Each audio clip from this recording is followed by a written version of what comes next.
अस्सलाम वालेकुम everyone, I hope सब खैरियत से होंगे। My name is Sibka Zulfiqar Ahmad and today my topic is multiple disability. आज के इस टॉपिक में हम पढ़ेंगे कि मल्टीपल डिसेबिलिटी एक्चुअली होती क्या है और स्पेशल एजुकेशन में हम इसको क्यों पढ़ते हैं, और ऐसे चाइल्ड को हम एजुकेशन कैसे दे सकते हैं, उनको ट्रीट कैसे कर सकते हैं, उनको हम स्पिरिचुअल कैसे बना सकते हैं। So, without wasting our time, start our lecture with the definition, which is multiple disability is the term for the person with the combination of disabilities. For instance, someone both the sensory disability and the motor disability. एक person में जब एक से ज़्यादा disabilities at a time पाई जाती हैं तो उसको हम कहते हैं कि इस पर्सन में मल्टीपल डिसेबिलिटी है। वो डिसेबिलिटी सेंसरी भी हो सकती है और मोटर डिसेबिलिटी भी हो सकती है। दोनों में से कोई भी डिसेबिलिटी होगी और एक ही पर्सन में ज़्यादा डिसेबिलिटीज़ होंगी तो इट्स मीन कि वो मल्टीपल डिसेबिलिटी का जो है वो पेशेंट है। इसी वजह से इस डिसेबिलिटी के साथ मल्टीपल का नेम लगाया गया। मल्टीपल डिसेबिलिटी इन स्पेशल एजुकेशन। मल्टीपल डिसेबिलिटी का स्पेशल एजुकेशन में क्या काम है, अब हम ये देखेंगे। तो इसका मेन वर्क ये है कि जो स्पेशल चाइल्ड हैं उनको भी अपने पाँव पर खड़े होने की ज़रूरत होती है, उनको भी कदम कदम पे सीखने की ज़रूरत होती है, उनको भी गाइडेंस की ज़रूरत होती है, टीचर गाइडिंग की ज़रूरत होती है, पेरेंट गाइडेंस की ज़रूरत होती है, जैसे कि एक नॉर्मल पर्सन को होती है। तो इसलिए कहा जाता है कि स्पेशल एजुकेशन उनको दी जाए, स्पेशल चाइल्ड्स को। तो multiple disabilities mean concomitant impairment such as intellectual disability, blindness and intellectual disability, orthopedic impairment, the combination which causes such severe education need that they cannot be accommodated in the special education program. अच्छा, यहाँ पे मैंने word use किया है कंकॉमिटेंट impairment. कंकॉमिटेंट का meaning होता है कि एट अ टाइम, मतलब एक साथ हो जाना। तो एक साथ किसी इम्पेयरमेंट का हो जाना, इसे हम कहते हैं concomitant impairment. Okay, let's move on to the next slides. Here we have some examples of multiple disabilities. Deaf, blind, visual impairment है, hearing impairment है, mental retardation, visual impairment plus mental retardation है, cerebral palsy है। ये सब examples हैं multiple disability की। Deaf blind mean visual impairment भी है उसके अंदर और हेयरिंग इम्पेयरमेंट भी है। ये बेस्ट एग्जांपल है मल्टीपल डिसेबिलिटी को समझने के लिए कि डेफ भी और ब्लाइंड भी मींस विजुअल में भी मसला है और हेयरिंग में भी प्रॉब्लम है। तो दो तरह की इम्पेयरमेंट है which is called multiple disability.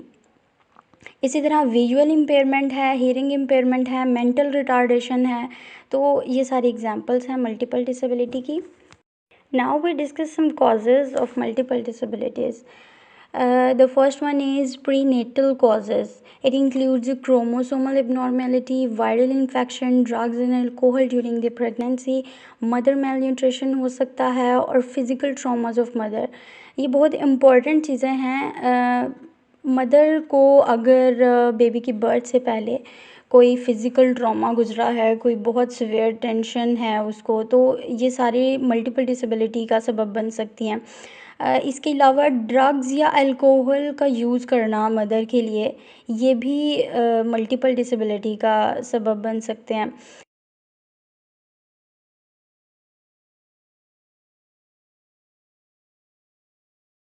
Actually ये जो वर्ड प्री नेटल यूज़ किया गया है, वर्ड से ही पता चल रहा है कि प्री नेटल मीन्स के before the birth period means pregnancy period. इसमें जो भी इशू होगा, जो भी प्रॉब्लम्स क्रिएट होंगी, वो ड्यूरिंग प्रेगनेंसी भी इशू क्रिएट करेंगी और आफ्टर बर्थ भी वो डिसेबिलिटी चाइल्ड का पार्ट बन के आ सकती है।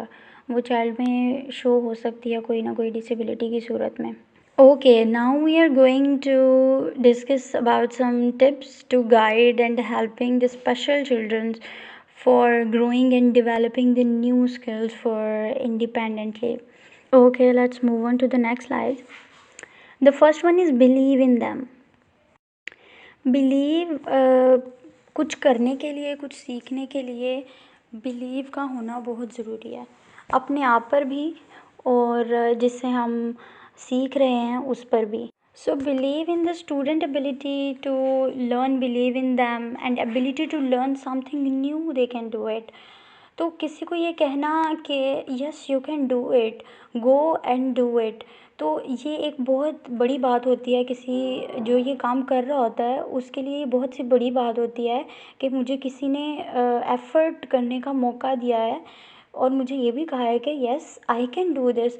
तो अपने माइंड में ये अपने आप ख्याल आने लग जाता है कि yes I can do this. तो ये बिलीव होना अपने आप पे और बिलीव दिलाना भी, ये दोनों चीज़ें बहुत इम्पॉर्टेंट हैं। The next step is have a 4 year plan.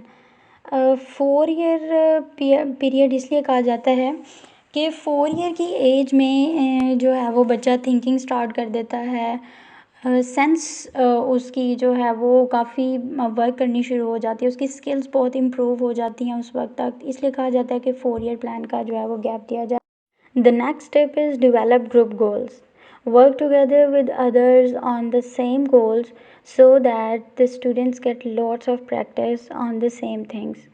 Group goals काफ़ी इंपॉर्टेंट होती है, नॉर्मल चाइल्ड के लिए भी इम्पॉर्टेंट और स्पेशल चाइल्ड के लिए भी। स्पेशल चाइल्ड के लिए इसलिए इम्पॉर्टेंट है इस सेंस में कि ग्रुप गोल्स में इंसान बहुत सीख जाता है।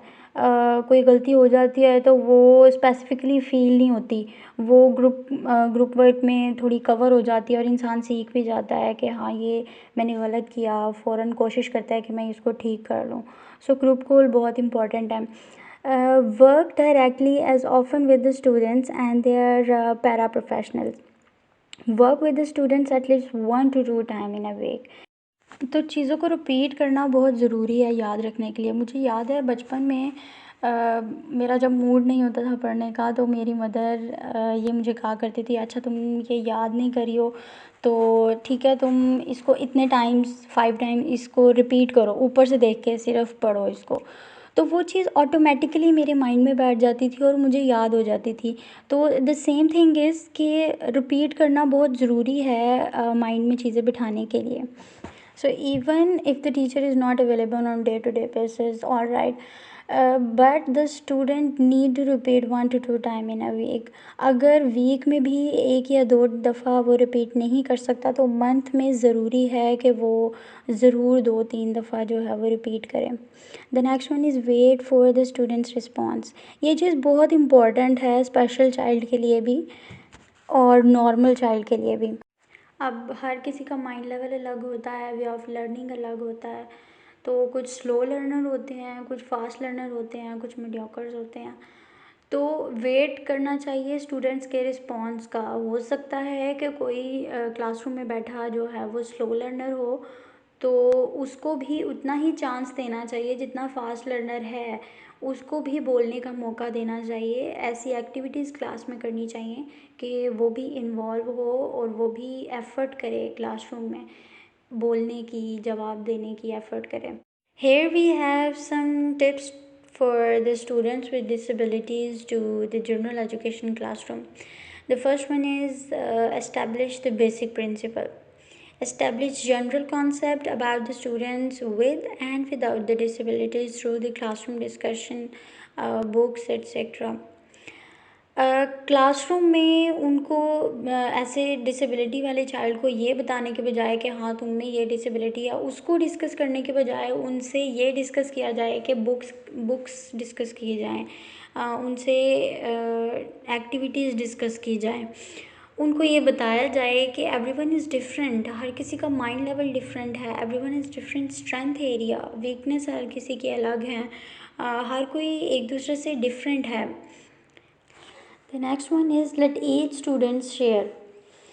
अब शेयरिंग सिर्फ जो है वो चीज़ों की नहीं होती, शेयरिंग होनी चाहिए, बातचीत की भी होनी चाहिए। हर स्टूडेंट को इंटरेस्ट शो करना चाहिए क्लास में। Every student need attention. अगर उसको अटेंशन दी जा रही है तो अगर वो इसका रिस्पॉन्स देगा शेयरिंग के साथ, मीन्स के वो इंटरेस्ट शो करेगा। If you asking a question और गिव वन एक्टिविटी, तो अगर वो रिस्पॉन्स कर रहा है उस एक्टिविटी से, उस क्वेश्चन के रिस्पॉन्स में कुछ पूछ रहा है, इट्स मीन कि वो पार्टिसिपेशन क्लास में शो कर रहा है, उसका स्टूडेंट के साथ इंटरेक्शन है, वो अपना strength level, interest level class में शो कर रहा है। The next one is address the challenges. Challenges को एक्सेप्ट करना भी एक बहुत बड़ी एबिलिटी होती है। यहाँ पे मैंने एक एग्जांपल शो किया है कि एक बच्चे को पीनट से एलर्जी है, तो नर्स को बुलाया जा रहा है कि उसको चेक करे कि उससे एलर्जी है। तो अगर उसको एलर्जी है तो पीनट को क्लासरूम से बाहर निकाल दिया गया। तो इसका ये मतलब नहीं है कि उसकी इंसल्ट की गई है, उसका ये मतलब है कि उसको उस चीज़ को एक्सेप्ट करवाया गया है कि हाँ, अगर तुम्हें इस चीज़ से एलर्जी है तो इसमें कोई बड़ी बात नहीं है, इसमें कोई बुरी बात नहीं है। एलर्जी है तो हम क्लासरूम में नहीं लेकर आएंगे। इस सेम थिंग डिसेबिलिटी के साथ है। अगर किसी चाइल्ड को डिसेबिलिटी है तो क्लासरूम में उसको एक्सेप्ट कराया जाए एज अ चैलेंज कि यस, तुम्हें ये डिसेबिलिटी है, इसमें तुम्हारा कोई फॉल्ट नहीं है, ये अल्लाह की देन है। The next one is highlight the famous people. अब अगर बच्चे ने एक्सेप्ट कर लिया है एज अ चैलेंज अपनी डिसेबिलिटी को, तो उसको ये भी बताया जाएगा कि कैसे तुमने अपने अंदर स्पिरिट पैदा करना है। तो स्पिरिट पैदा करने के लिए उसको एग्जांपल्स दी जाएंगी, फेमस पीपल उनको बताए जाएं कि बहुत से डिसेबिलिटी वाले फेमस लोग हैं जिन्होंने दुनिया में बड़ा नाम कमाया है। तो जैसे कि वो हैरी पॉटर का डिनायल जो था, वो उसको भी डिस्प्रैक्सिया था, बट वो बहुत फेमस है, एक्टर है, तो वो भी उसे भी डिसेबिलिटी थी, but he is an famous actor. इसके अलावा हम बच्चों को क्लासरूम में जो है पॉजिटिव बिहेवियर अगर शो करवाएं, उनको प्रमोट करें, वो अगर अच्छा काम करते हैं तो उनको अप्रिशिएट किया जाए, नॉर्मल पर्सन से ज़्यादा अप्रिशिएट किया जाए, तो वो पॉजिटिव बिहेवियर अडॉप्ट करेंगे और इस चीज़ को एक्सेप्ट भी कर लेंगे और इजीली उसको अडॉप्ट भी कर लेंगे। आई होप मेरी आज की वीडियो और मल्टीपल डिसऑर्डर का जो टॉपिक है वो क्लियर हो गया होगा सबको। So like, comment and subscribe my video.